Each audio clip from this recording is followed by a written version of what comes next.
Hello, Dominic Tropher again, and welcome to another video. This time, part 4 will be about the Game Boy player for the Gamecube. Now, what this was, of course, was it allowed you to play all your Game Boy library on your console. So the actual add-on allowed you to play Game Boy Advance games, which plugs right there. Sorry, Game Boy games, sorry. Game Boy Color games. This is Super Mario Bros. Deluxe. That was Kid Icarus. Goes right in there. And Game Boy Advance games. The Choo Choo Rocket. I love this game. I've got it for the Dreamcast. Sega, I want Choo Choo Rocket too, okay? I want that badly. Goes like that. I know, sorry. I last one that game.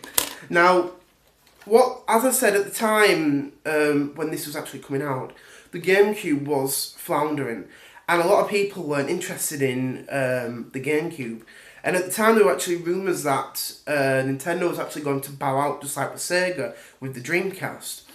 But what they ended up doing was that at the time the GameCube wasn't doing well, but the Game Boy Advance was very successful. So they created this add-on which allowed you to play all your Game Boy Color and Game Boy Advance games through this, and it was amazing. It's actually one of the best add-ons ever made because of the fact it extends your library, but also for those that were huge fans of the Game Boy Advance, this really lured a lot of people in for the best thing, making them want to play all these on the television, just like the Super Game Boy for the GameCube.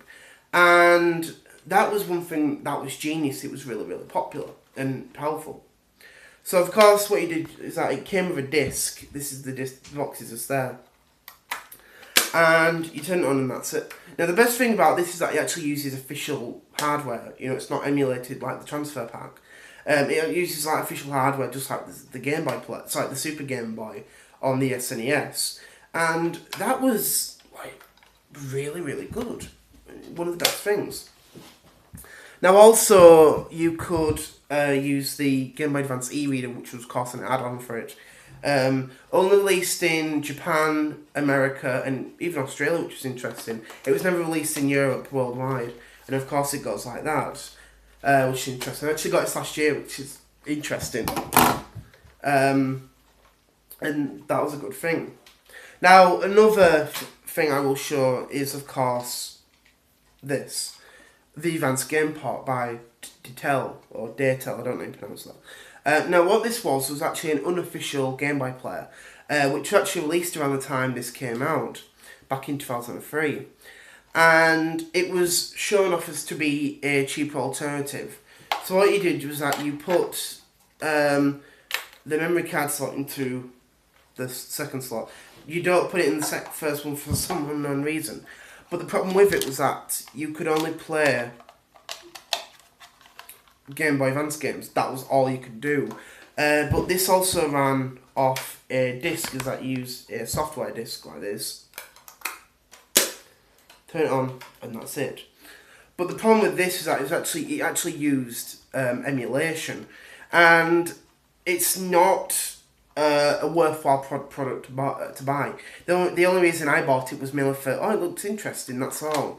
But if you actually do want a Game Boy player, go for the official one. It's just, it's better, it's official hardware, and more games work with it. And that's one thing, I like. So I don't really use this. I only bought it mainly for collectability, that's all. And that was it. Now, the thing of it playing, your portable games on your console, made it good because you got to play 3 different generations of Game Boy on your home console.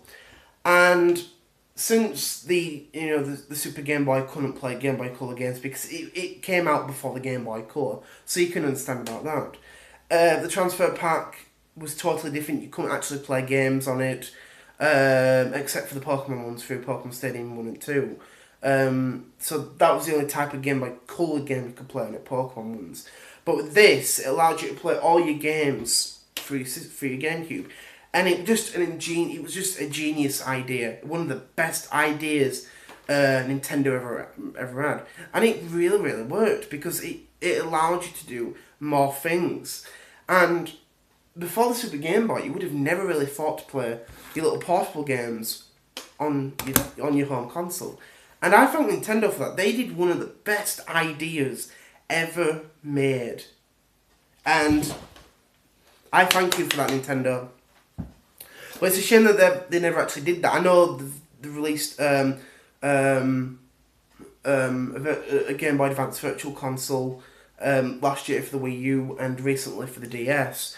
But I think for the DS, I'd rather would have had a DS player add-on.